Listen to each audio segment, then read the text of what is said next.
আল্লাহর কাছে দুইটা বাক্য আছে বড্ড প্রিয়, জিহ্বায় উচ্চারণ করতে একেবারে হালকা, কিয়ামতের দিন মিজানের পাল্লায় উঠিয়ে দিয়ে দিলে ওজন হয়ে যাবে সবচেয়ে ভারী। সুবহানাল্লাহ।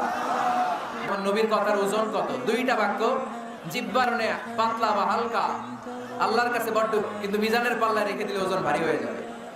এই দুইটা বাক্যের একটা হচ্ছে সুবহানাল্লাহি ওয়া বিহামদিহি, সুবহানাল্লাহিল আযীম।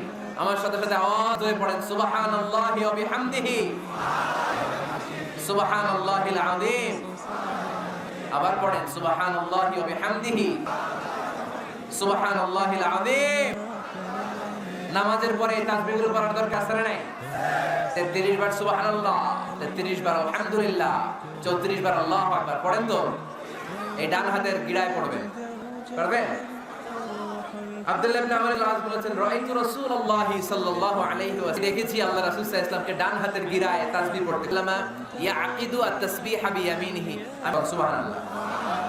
আর জিকির করবেন ভদ্রভাবে, উযকুর রাব্বাকা ফি নাফসিকা তাদাররুআ ওয়া খীফাতা ওয়া দুনাল জাহরি মিনাল কওল। জিকির করার পদ্ধতি নাম্বার 1, মনে মনে, নীরবে নিঃশব্দে। কেউ যদি লাফালাফি করে জিকির করে এরকম বুঝাবেন, ভাই নিজেকে সহজ করে লাফালাফি করে জিকির করা যাবে না। স্মরণ করো, লাফালাফি করে জিকির বিশ্বনবী করে নাই, চিল্লায় বলেন ঠিক না? লাফালাফি করে জিকির সাহাবারা করে নাই, চিল্লায় ঠিক কিনা? ধীরে সুস্থে সাহাবারা, আল্লাহ রাসূল সাল্লাল্লাহু আলাইহি ওয়াসাল্লাম যেভাবে আমাদেরকে জিকির শিক্ষা দিয়েছেন আমরা ওইভাবে করব, ঠিক কিনা বলেন? নফল ইবাদতের 5 নাম্বার হচ্ছে দান করা। কি করা? কি করা? যাকাত দেয়া। দেন তো আপনারা?